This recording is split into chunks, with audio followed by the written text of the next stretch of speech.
Frontier Fighters.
Frontier Fighters, thrilling drama enacted by those daring men who fought and conquered the West. In 1849, Ethan and Hosea Grosh, sons of a Pennsylvania preacher, came to California by sea from Philadelphia. They failed to make more than a bare living in the plazas, and for that reason drifted eastward across the Sierras into the Washoe district and began to mine in Gold Canyon. One day, Hosea called excitedly to his brother Ethan. Ethan, come over here quickly. Don't lose a minute. Made a strike, Hosea? Ethan, look. Look at what? Don't you know what that metal is? Well, sure. It's thin sheet lead broken up into fine pieces. Ethan, man, this is pure silver. Silver? Well, let's turn some of it over. Look at the colors. Violet, blue, indigo blue. All the colors associated with pure silver ore, Ethan. Blue, black, and greenish black. I wonder what this ore will assay. It might go as high as $3,000 to the ton, if it's as pure as we think it is. Well, we'd better stake out some more claims and get a couple of sacks over to the nearest assayer's office. Looks like we've hit a 10 strike, all right.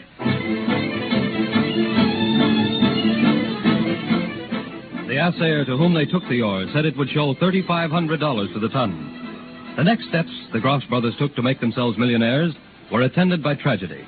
The capitalist who was to put up the funds was murdered by desperados. A few days later, Hosea Grosh injured his foot with a pick. He died from blood poisoning. Ethan Grosh, in an heroic attempt to get from Johnstown to Placerville, where funds might be more abundant, became lost in a blinding 4-day snowstorm. When, at last, he stumbled into a miner's camp, he was suffering from frozen feet and extreme exposure. After 12 days of delirium, the hardy pioneers who had kept the vigil with the sick man knew that he was dying. My brother, Hosea, we found a load. It's talking out of his fever, I reckon. Keeps mumbling about a rich strike somewhere. Never tells the place. $3,500 to the ton. Like any man, a millionaire. I guess he's about done for us, poor fella. Yeah, some blessing we know who he is. Leastways, we can write his kinfolk. Tell my father I lived as he wanted me to. Clean. All right, your father, Ethan. Now, why don't you stop worrying and try and get some rest? Rest? Yes. I'll get some rest. Now. Fred. Yep, he's gone.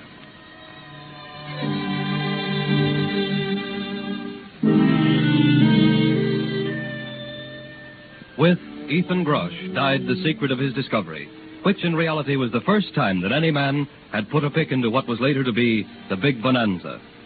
In the spring of 1859, Peter O'Reilly and Patrick McLaughlin were prospecting near the head of 6 Mile Canyon, and they quite unexpectedly found a very rich vein of gold. In a few hours, the cradle showed around $300, when excitement was at its height. Well, it sure looks like a rich strike. Jump in the hose bed. Maybe Riley and McLaughlin are going to be as rich as old King Midas, maybe. Yeah, hold on there, man. What's all the excitement about? Somebody holding a prayer meeting on my land? Sure, and is this your land, too? If so, you must be having a finger in every claim in Nevada. Now, none of your lip, Riley. We know you're too welcome, Stuck. Now, just vamoose. Yeah, Pancake, don't you go stirring up no fight here. I'll thank you not to call me Pancake. I got a name. Any man that's too lazy to make his bread and just lives off flapjacks is Pancake to me. How do you run this cradle, O'Reilly? Any born fool would know the answer to that one. I run it with the water from that spring up yonder. Oh, is that so? Well, that spring is on land that I took a claim on during the winter. There goes Pancake again, outsmarting another fella. Now, listen, Pancake. This is our claim, see? It's been staked and registered. And if you wasn't a born-rootin' lazy hog instead of a man, you'd be satisfied with Gold Hill. Who you calling a rootin' lazy hog? Why, for 2 cents, I'd plug you both. Look out, Riley. He's pulling a gun. Yeah, now, no use acting like fools instead of men. Pancake, you got a claim to that spring, and you, Riley and McLaughlin, you got a claim to that load you're working. Why don't you go in as partners? What? Why, I wouldn't be partners with the likes of him. Pancake Comstock. All right. Just try running that cradle without water and see how much gold you'll get out of that load. I know my rights, and by thunder, I'll have them. Yeah, just try running that cradle without water. I'm just wondering how much gold you'll get out of my new mine. Say, man, this ain't neither a fair nor a sideshow. If this one load is just a busting its side with gold, maybe the whole mountain is. Look, come on. Well, Riley, I don't know whether Pancake's bluffing or not, but I suppose if we don't cut him in, he's just liable to make a lot of trouble for us with that loud mouth of his. Sure, Patrick. The worst of it isn't having him for a partner, and he not doing a tap of work. But if this load turns out the way it should, it won't be called Riley load or McLaughlin load, but Comstock load.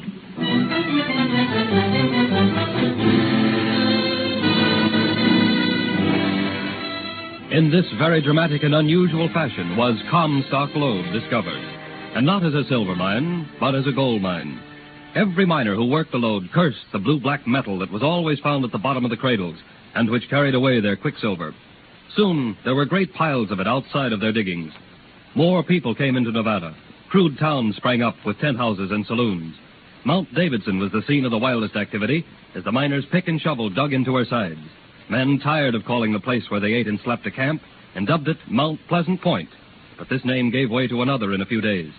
A camp character called Old Virginia, after a night's revel, fell at the door of his cabin, breaking his whiskey bottle. Rising to his knees, he waved the bottleneck around, shouting,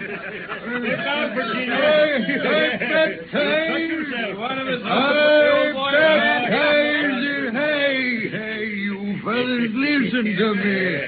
I baptize this ground. Yes, sir, that's it. I baptize this ground Virginia town. Sir, 3 cheers for the best little town in the West. The pride of Nevada, Virginia town. Hooray! Hooray! And someday it'll be a city, too. Mark my words, the pride of Nevada will be Virginia City. Within a few weeks, Virginia town became the most important place in the Washoe District. Early in July 1859, a California rancher by the name of Augustus Harrison visited the Washoe mines. Poking around in the huge piles of this outcast blue-black ore, he picked up a sample that looked especially rich to him. In Grass Valley, a leading gold camp on the west slope of the Sierras, he showed this specimen to Judge James Walsh, who had it assayed. Judge, if this ore is as rich as my hunch leads me to believe... Well, it's hard to say just how many hundreds of dollars of gold this ore would run to the ton, or it may run a very negligible amount. These old-timers may have been pretty wise in throwing it away. Yeah, we'll soon know the worst of the best. Here comes the assayer. Yes. Well, sir, what news do you have for us? Pretty good news, I'd say. This ore would run you over $4,775 to the ton. Something, Jehoshaphat. $4,775 of gold to the ton? I didn't say gold, Judge Walsh. Now that you ask me, it's silver.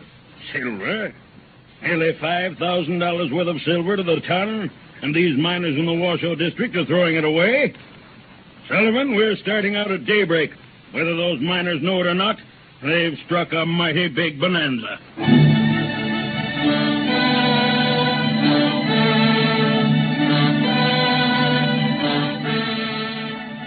No news in the world spread more rapidly than the report of this strike. Hundreds of men poured into Nevada from all over the Rockies. But it wasn't until the next year, when the first bar of silver bullion, the first ever produced in Nevada, appeared in the windows of San Francisco banks, that the flames of excitement burned at white heat. Suddenly, a new civilization sprang up in the West, and Nevada was the center of it. Silver poured out of Nevada in a seemingly never-ending stream. From Maine to the Rockies, there was but one cry: Nevada. These adventurous souls survived Indian raids, blizzards, and short rations to seek and find untold riches. Here were born the fortunes of the Fairs, the Mackays, the Floods, and the Baldwins. The rush of immigration into Nevada was halted for a moment as a messenger ran into a crowded saloon in Virginia City with momentous news.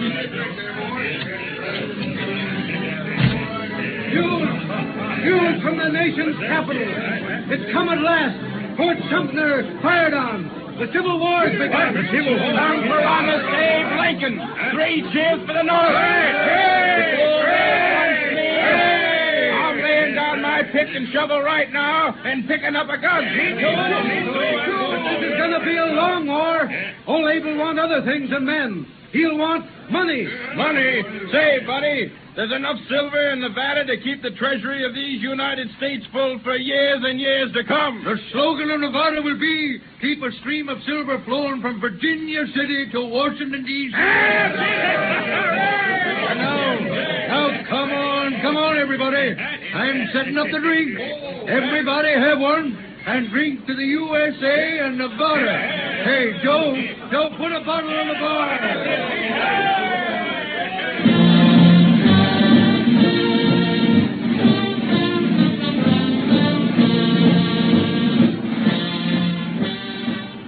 Nevada, as a free territory and later as a state, played a most important role in the nation's destiny, and the silver which poured out of the Comstock lode and other rich bonanzas helped to pay the cost of the war. For almost a quarter of a century, the silver boom continued, a boom that created bonanza kings and queens. Today, what remains of this fury that swept over the nation and centered in Nevada is a number of famous ghost towns.